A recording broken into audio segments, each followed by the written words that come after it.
hepatitis A, por lo menos en nuestro país, es que en el año 2005 se reglamenta la vacunación universal inicialmente, pero la vacunación en hepatitis A en los niños al año de vida. Y esto significó una caída de la indicación de falla hepática fulminante, de trasplante por falla hepática fulminante ya al año siguiente, y desde el año 2008 aproximadamente en nuestro país ya no hay más hepatitis fulminante por virus de hepatitis A en niños. Se da la importancia que cuando uno está frente a un paciente en el momento actual, le pregunte si sabe si fue vacunado o no. Y si no fue vacunado hay que chequearlo. Y en la vida real, lo que uno ve, independientemente del estrato social del que viene un paciente, es el alto porcentaje de individuos que no tienen marcadores contra hepatitis A pesar de ser, digamos, individuos menores de 40 años. Ni qué hablar si son mayores de 40. Bueno, como lo mencionó Florencia, a ver, ustedes saben que Bill Gates está totalmente tranquilo con mi capacidad para poder manejar los métodos electrónicos. Así que, como se ve de acá, así que, las hepatitis agudas, o sea, los procesos necroinflamatorios agudos del hígado pueden ser de múltiples etiologías. Nosotros, como decíamos, vamos a discutir hepatitis virales. Y fíjense que acá en este listado figuran las hepatitis autoinmunes. Hace unos cuantos años, la hepatitis autoinmune se llamaba hepatitis crónica autoinmune, pero que se vio que por definición es una hepatitis crónica y por eso se llama simplemente hepatitis autoinmune, a pesar de que uno no debe dejar de pensar frente a un paciente, sobre todo si es adolescente, que puede tener una hepatitis autoinmune que se está presentando como si fuese una hepatitis aguda común. Así que esto es bien. Vamos a ver, les decía que vamos a discutir las hepatitis virales A, B y C, porque la hepatitis D es sumamente infrecuente en nuestro medio en Latinoamérica y hepatitis E son muy pocos los casos que se ven. Con respecto a la hepatitis cereza es que es un virus de transmisión fecal oral por la ubicación que tiene el virus, que está en materia fecal, que no provoca infección crónica y que se puede inmunizar antes y durante la exposición. El virus de la hepatitis B es un virus de transmisión percutánea, transmucosa, transmisión a través de la vía sexual, a través de sangre, de hemoderivados y fluidos.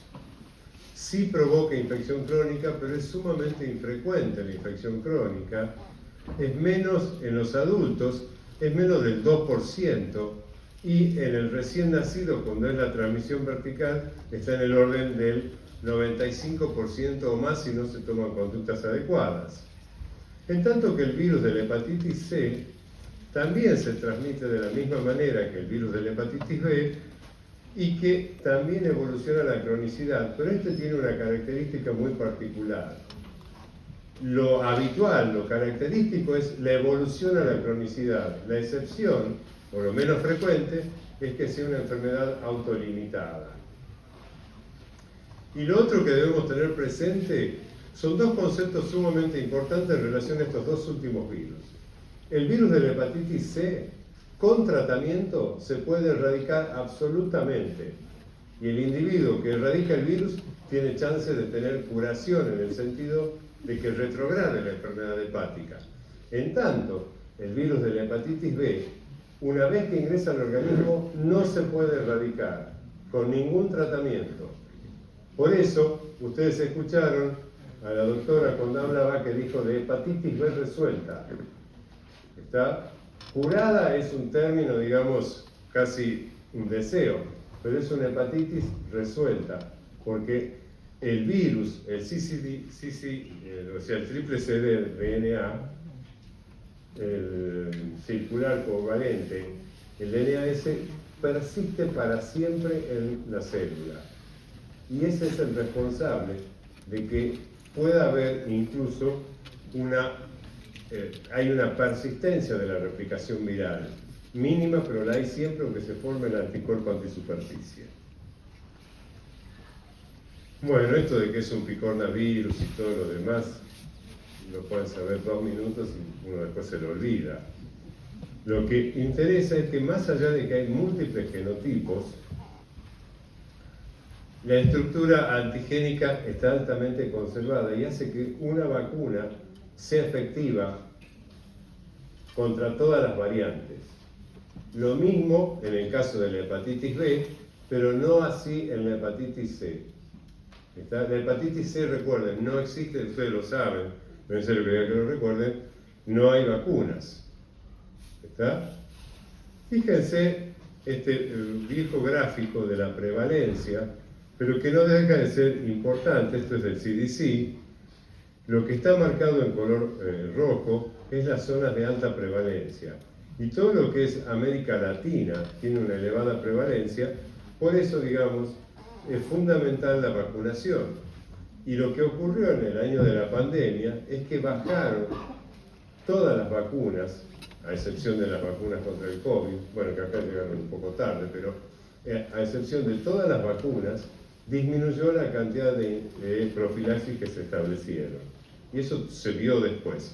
Pero de cualquier manera, nosotros en la Argentina y América Latina en general, es una zona de alta prevalencia.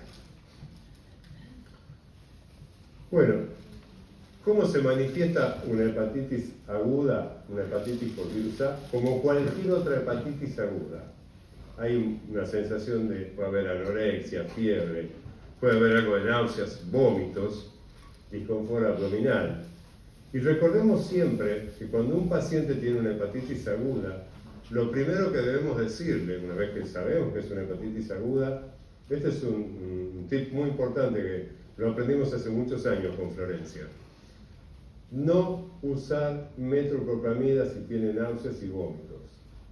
¿Por qué? Porque puede tapar una encefalopatía o puede exacerbarla. Recuerden el mecanismo de acción que actúa a nivel central. Entonces, no metoclopramida, sí, metoclopramida, lo digo bien. Entonces, evitar, si tiene náuseas, que consulte. Es uno de los motivos por los cuales tiene que volver a la consulta el paciente. Y no verlo al busque esperar al médico desde el día del viernes a la tarde hasta el lunes, sino ir a una clínica para que se le haga un chequeo fundamentalmente para ver cómo está bilirrubina, concentración de protrombina. Es una enfermedad que puede tener, digamos, es mucho más severa por encima de los 40 años. Y en esos casos, por encima de los 40 años, tiene muchísimas más chances de provocar hepatitis fulminante, lo mismo que por debajo de los 5 años.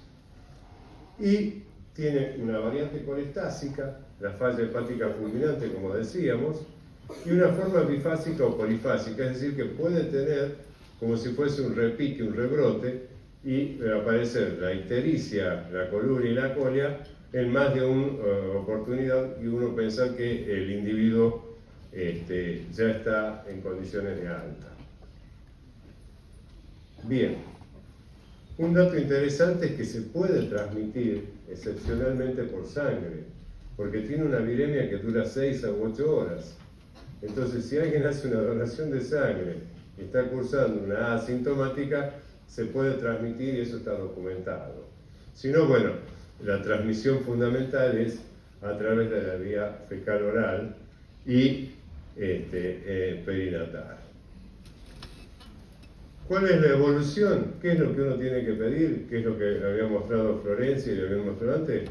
El anticuerpo anti-A, anti-HB, IgM, que es el que tenemos acá, que está en color amarillo, y que si está presente, está marcando la presencia de una infección por hepatitis A. ¿Sí? Bueno, recuerden que, lo recordemos todos, que la forma más típica es la forma anistérica. Por eso muchas veces cuando uno hace una pregunta, ¿tuvo hepatitis? Se le pregunta a alguien y dice no, y uno hace el screening y aparece que tiene el anticuerpo y el anti-A de tipo IgG, y es porque pasó inadvertida. en el año 95, creo que fue por ahí, hicimos una campaña de detección de hepatitis virales en la Argentina, acá en Capital Federal, 4 o 5 hospitales, y estudiamos en una semana algo así como 7.000 individuos, y cuando en este interrogatorio se habían tenido hepatitis, los que decían que sí la habían tenido, y como lo teníamos documentado, ninguno tenía marcador de hepatitis. Y los que decían que no la habían tenido, la gran mayoría, era el 70% con hepatitis A y habían sido asintomáticas. ¿Está? Y las pautas de alarma. ¿Cuáles son las pautas de alarma que tenemos nosotros frente a un individuo que está con una hepatitis aguda? ¿Qué le decimos? Porque, digamos, no nos interesa sacarle sangre todos los días, esto de que cada 48 horas. Para eso le pedimos, hacemos una exsanguinación, sacamos en una sola vez medio litro y listo. Lo que tenemos que hacer es, el primer estudio es el más importante, ver cómo está la concentración de protrombina. Si la concentración de protrombina está en 80, 90, 100, listo, estamos tranquilos, decimos, mire, vuelva en 10 días, 15 días, vamos a hacer un nuevo laboratorio, no 2 veces en una semana. Pero tenemos que tener pauta de alarma, decirle cuándo tiene que volver, antes de ese periodo de tiempo. Y esto es para cualquier hepatitis aguda, no tan solo para esta. Si hay alteraciones de la conciencia, por eso decimos que si está nauseoso y si tiene vómitos, no tome ningún antiemético. Consulte, se controla la protrombina, se lo evalúa y entonces sí se le puede dar. Esto lo aprendimos de alguien que ustedes conocieron muy bien, que es Víctor Pérez, que fue un maestro del primer hepatólogo en la Argentina, él y Jorge Findor. La hija de Víctor Pérez hace una hepatitis aguda estando de viaje. ¿Y qué hace la hija? Como hija de médico, busca qué hay y toma. Entonces cuando, claro, estaba somnolienta, por suerte era por efecto de la medicación, pero no era. Y Víctor siempre cuando estábamos con él recordaba esta anécdota, así que ahí la aprendimos y no nos olvidamos nunca más. Otro dato que hay que decirles, si tiene equimosis, gingivorragia, si tiene epistaxis, algo que muestre que lo está coagulando bien, si se pone ictérico de manera significativa, y cuando nosotros lo evaluamos en el laboratorio si tiene una caída de la protrombina por debajo del 50% o un RIN de 1.5 mayor a 1.5. O si en el control el paciente no se siente bien y vemos que tiene hipoglucemia. Es decir, son pautas que nosotros tenemos que tener para decir a este paciente lo vamos a internar, tanto en una A como en una B, independientemente de la edad. Bien, ¿cuál es el tratamiento en la hepatitis A? Palmoterapia. Tenga paciencia, damos una cuanta palmada, va a calmar esto en unos días. Coma libremente, no coma lo que no tenga, lo que no quiera, lo que le dé asco, lo que no coma, pero no contraindicamos nada en cuanto a alimentación. Sí, obviamente, 0 de bebida alcohólica. Y en las formas colestásicas, sí vamos a indicar colestiramina o ácido ursodesoxicólico, pero digamos que son las excepciones. Y bueno, en el caso de la falla hepática, el trasplante. Como decíamos esto, fíjense en la mortalidad por encima de los 40 años. Por eso no dejemos de preguntar en la consulta a todo paciente que viene por cualquier causa si está vacunado, si sabe, y si no, bueno, le pedimos el anti-A, IgG y vemos. Si es positivo, listo, está todo bien, y si no, se le indicará la vacuna. ¿Está? Bueno, yo lo que les decía era que la incidencia de hepatitis A había disminuido ya en los 2 años, más del 80% en todos los grupos etarios, puesto por el impacto de la masividad de la vacuna. ¿Está? Bueno, y ahora vamos a la segunda, por favor. Es que ya desde hace unos años, cuando uno está en la consulta con un paciente y quiere hacer el screening para ver si tiene marcadores de hepatitis B, tiene que pedir 3 cosas. Porque uno habitualmente pedía antígeno de superficie, y si el antígeno de superficie era negativo, recién lo empezaba a estudiar. Se deben pedir 3 marcadores en la consulta, ya lo vamos a ver. Antígeno de superficie, anticor y antisuperficie. Estos 3 nos van a dar la pauta de la vacunación.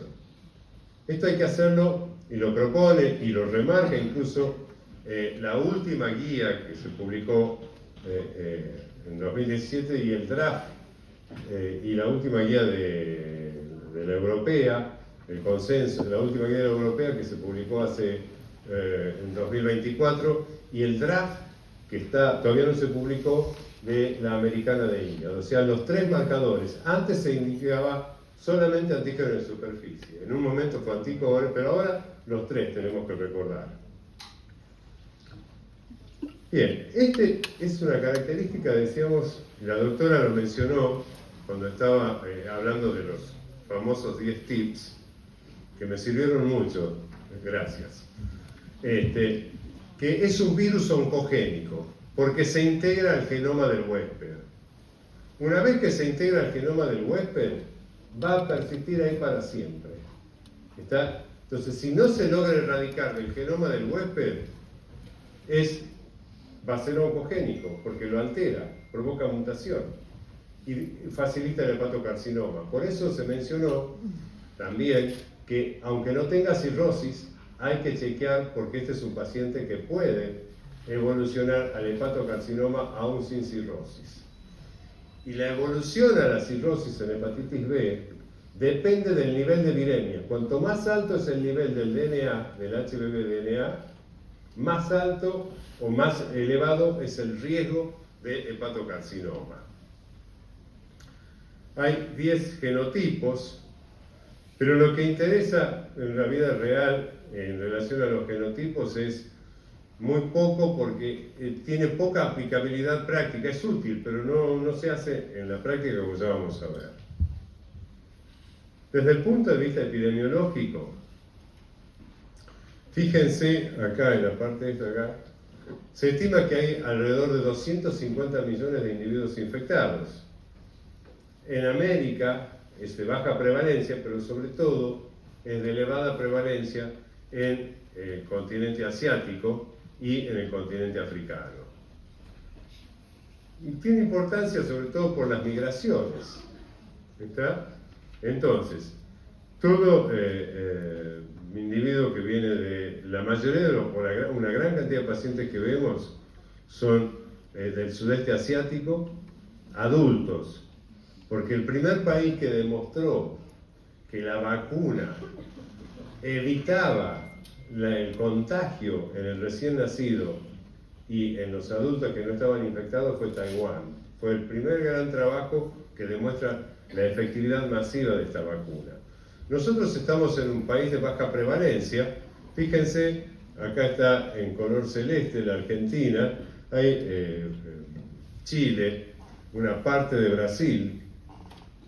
Tenemos una baja prevalencia menor del 2%, pero recordemos, por ejemplo, que hay zonas de Bolivia, de Perú y de Brasil, la zona de la Amazonia, que la prevalencia llega hasta el 8% de hepatitis B, como enfermedad crónica del antígeno de superficie.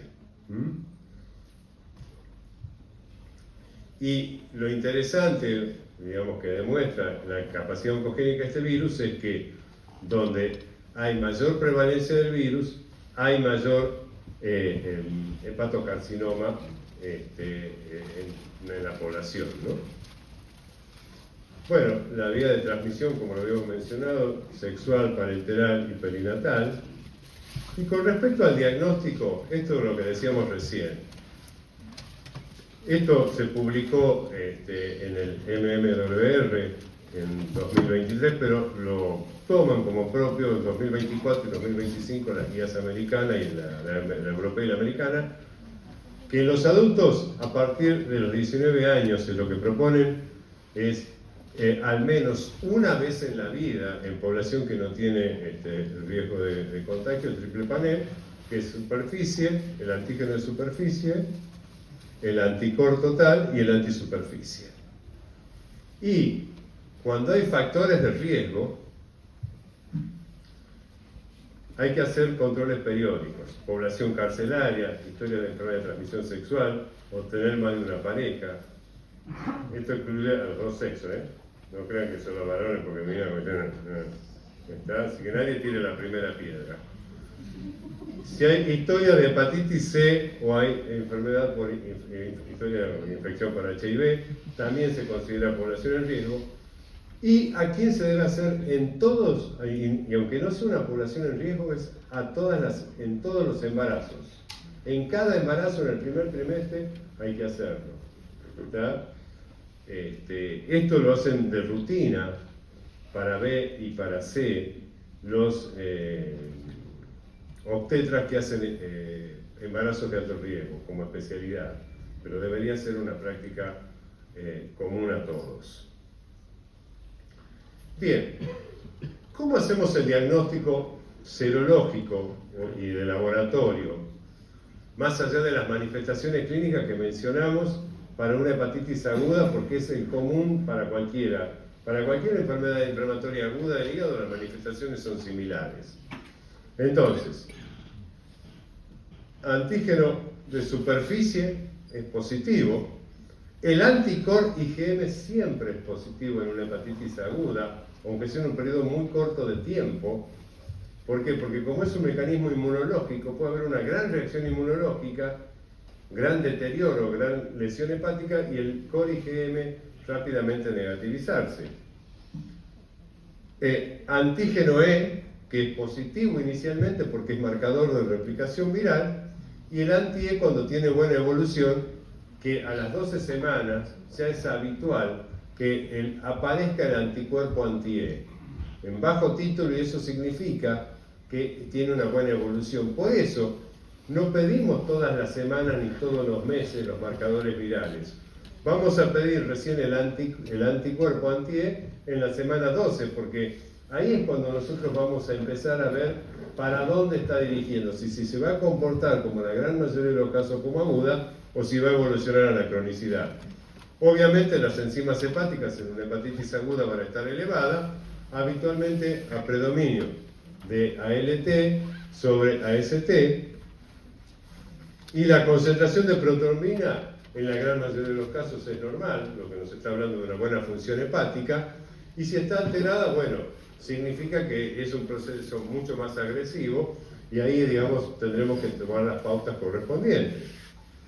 Ecografía abdominal pedir de rutina en una hepatitis aguda. ¿Por qué?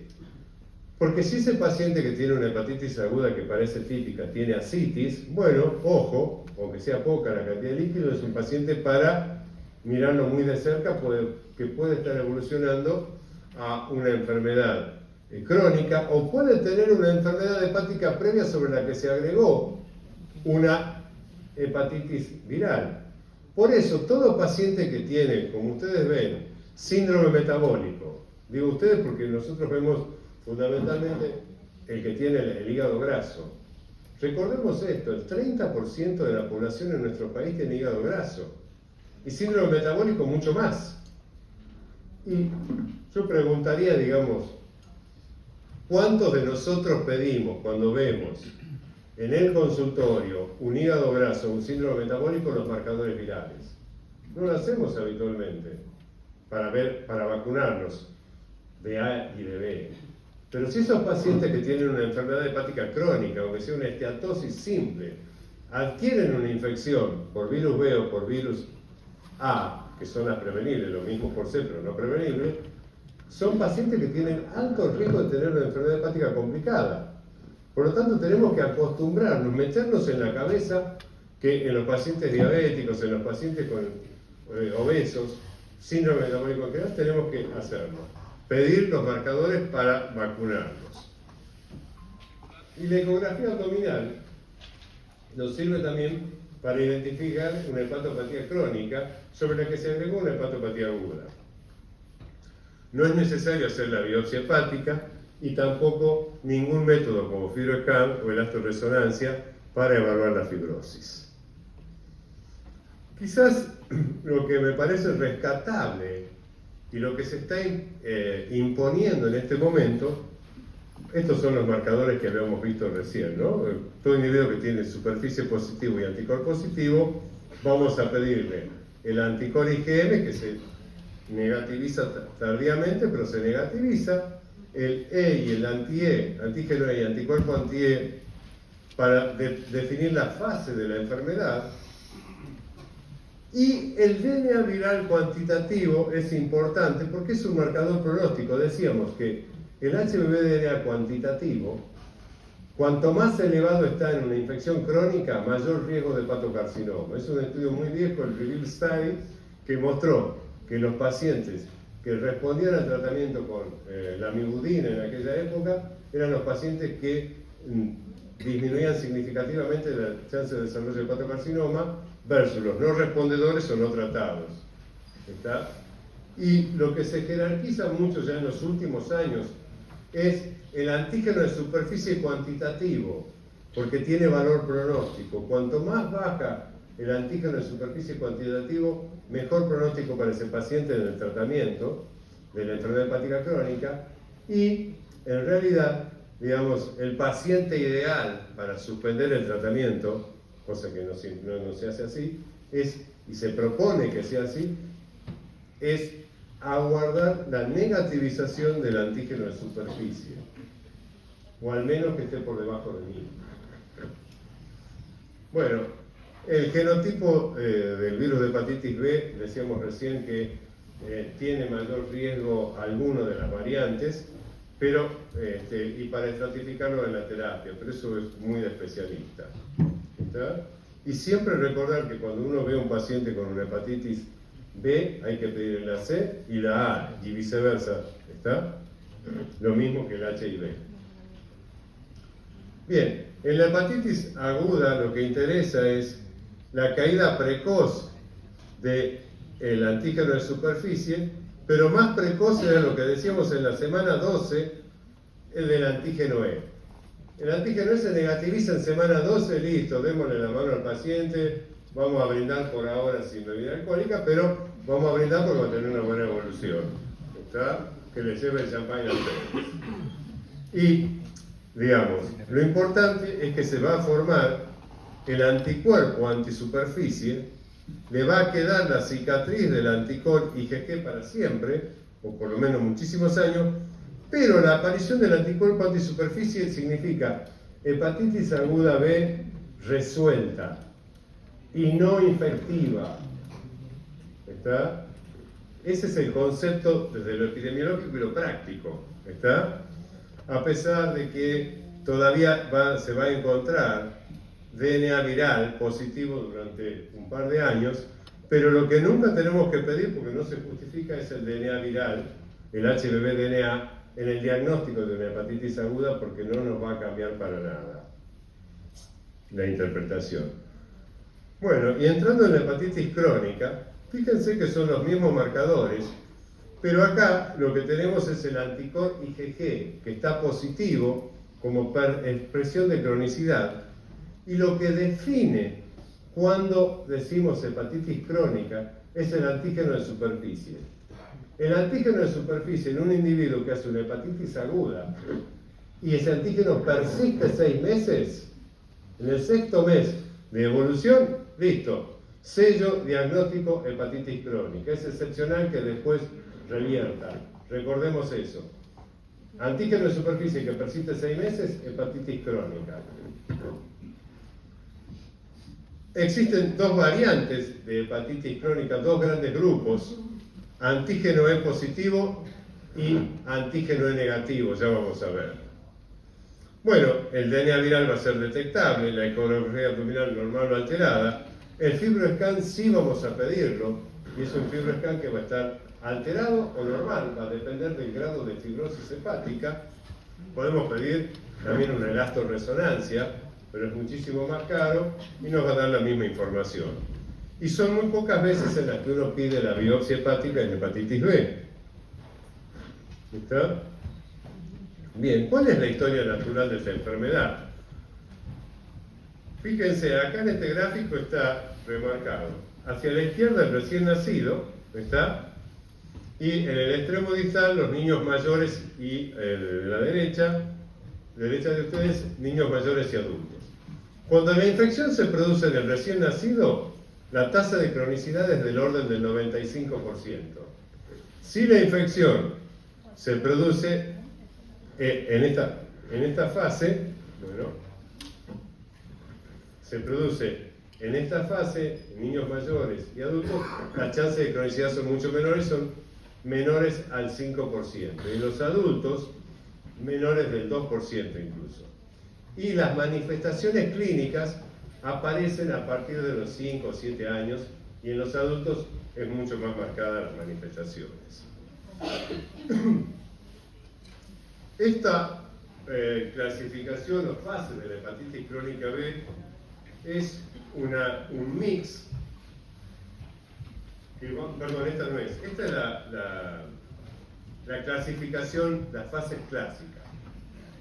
La inmunotolerante, la inmunoactiva, inactiva y el cero clearance o hepatitis B resuelta. La inmunotolerante es habitualmente la infección que se adquiere en los primeros días o años de vida, y hay una convivencia, este pasaje del antígeno E a través de la placenta, y entonces se produce una inmunotolerancia, y el antígeno es positivo, el antígeno de superficie es positivo en alto título, el DNA viral altísimo, más de 10 millones, y las transaminasas normales. Y acá se decía, esta es la fase del inmunotolerante que en algún momento puede virar para alguna de las otras fases. Después viene una fase inmunoactiva, que puede ser antígeno E positivo o antígeno E negativo, con valores variables. Esto no tiene sentido discutirlo mucho, pero sí. Y después viene una parte inactiva, que es el portador, llamado antiguamente portador crónico inactivo. Bien, pero sin embargo, los pacientes son unas malas personas. El 50% no cumple con estas fases. Entonces yo no sé cómo manejarlo ni en qué lugar ponerlo. ¿Y por qué es importante ponerlo en un determinado lugar? Porque es lo que va a definir si lo tengo que tratar o no. De manera tal que esta zona se agrega como indeterminada o gris. Los americanos le dicen indeterminado o gris, autores americanos y de China también, y a los europeos no les gusta zona gris. Están discutiendo este pequeño detalle, pero en definitiva es todo lo mismo. Es decir, son todos los pacientes portadores de una infección crónica con antígeno en superficie positivo que no encajan en los grupos clásicos. ¿Y por qué es importante esto? Por el tratamiento. Fíjense, un segundo les voy a mostrar. Antes se trataban solamente los pacientes que estaban en la fase inmunoactiva. Y la propuesta hoy es tratar al inmunotolerante y a todos los de la zona indeterminada. Y quedan tan solo un pequeño grupo, que es el inactivo, que no se va a tratar. ¿Está? Ese es el concepto que nos parecía importante transmitirlo y discutirlo acá. Ahora bien, entonces, la hepatitis aguda no requiere tratamiento, este es un concepto importante, a menos que tenga una forma severa. Ahí sí se da tratamiento en determinada situación. Pero la hepatitis crónica, cuanto más, bueno, en la hepatitis, por ejemplo, la fulminante, cuando la concentración de protromina es menor del 50%, el RIN mayor de 1.5, le doy tratamiento. Después veré cómo me manejo. Ahí hay varias ideas de lo que se debe hacer, pero hay que dar tratamiento. Por eso es importante que si uno tiene un paciente con hepatitis aguda B, se contacte con un centro que tenga experiencia, porque no tan solo hay que tratarlo, sino hay que derivarlo, o por lo menos que lo evalúe un centro de trasplante, porque este paciente puede no responder. Y si perdemos tiempo, no llega al trasplante. Con respecto a la hepatitis crónica, en relación al tratamiento, bueno, Florencia explicó a quiénes uno va a biopsiar. Cuando haya resultados discordantes del FibroScan, el FIB4, fundamentalmente el FIB4, y si hay una fase indeterminada o gris o inmunotolerante, yo quiero biopsiarlo. No todos están de acuerdo. ¿Por qué? Porque quiero estar seguro del estadio de fibrosis de ese paciente y de inflamación. Porque puede ser un inmunotolerante que no tenga nada en la biopsia, y ese tipo lo voy a seguir, pero si tiene algo de fibrosis o tiene algo de actividad inflamatoria, sí lo voy a tratar. Lo mismo para las llamadas indeterminada. Y cuando hay enfermedades asociadas, esteatosis hepática más hepatitis crónica, tengo que biopsiarlo para saber de cuál es y qué hay.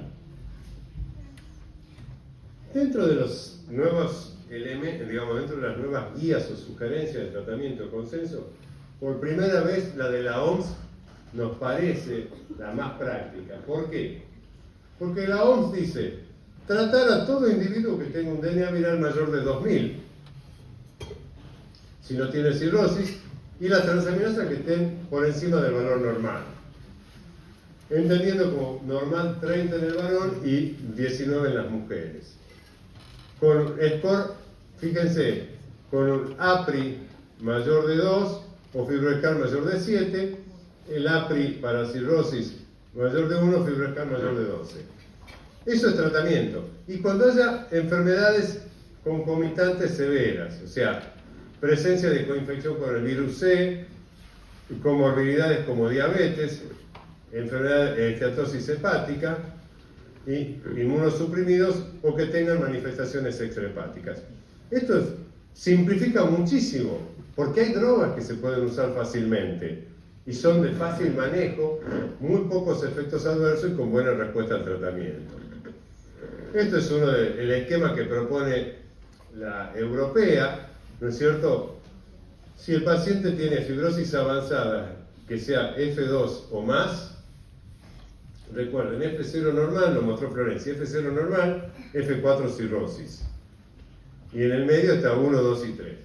Fibrosis 2 con HBV-DNA igual o mayor de 2000, está si el paciente tiene transaminasa por encima del valor normal, fibrosis, más riesgo de hepatocarcinoma porque hay antecedentes familiares, manifestaciones hepáticas, inmunosuprimido, y se incluye el riesgo de transmisión, se debe tratar.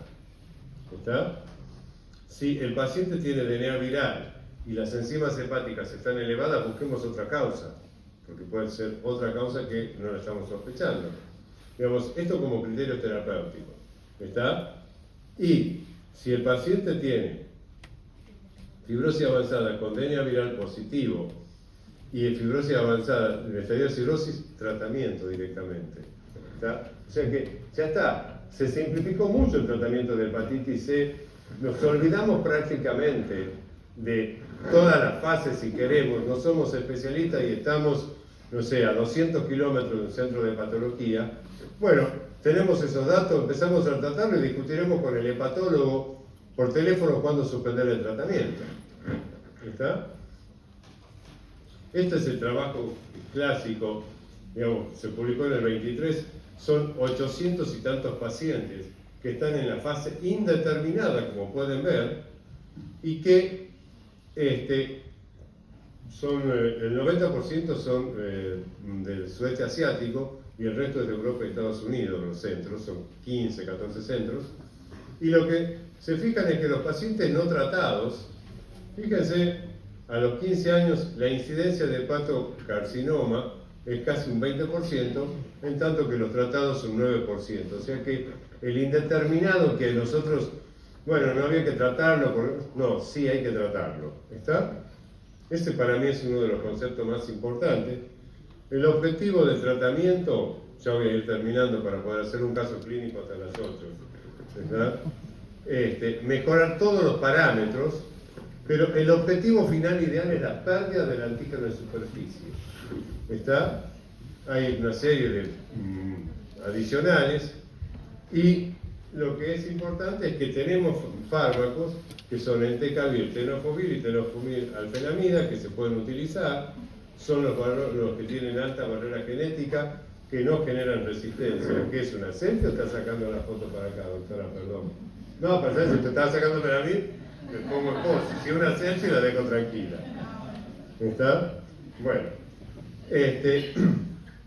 Pero recordemos que cuando uno va a usar estos medicamentos, siempre por más que esté alejado, digamos, y porque son de fácil uso y no tienen efectos adversos visibles, aparentes, siempre chequearlo con un hepatólogo por teléfono a 200, 300 kilómetros, es decir, hacer una contrarreferencia para quedarnos tranquilos y discutir seguimiento y evaluación de efectos adversos como puede ser deterioro de la función renal, osteoporosis. ¿Está? Cura funcional es antígeno de superficie negativo y el HBV-DNA no detectable a los 6 meses de finalización del tratamiento. Ese es el objetivo ideal. La mayoría de las veces es cura parcial porque el antígeno de superficie, perdón, ahí dice menor de 100, es la menor de 1000 en Occidente y menor de 100 en China, en el sudeste asiático, y DNA viral no detectable. Estos son los objetivos con el tratamiento. Con estas drogas que mencioné recién, uno sabe cuándo empieza y no sabe cuándo termina. El problema, digamos, es la adherencia con el tiempo. Y ahí el riesgo de recidiva.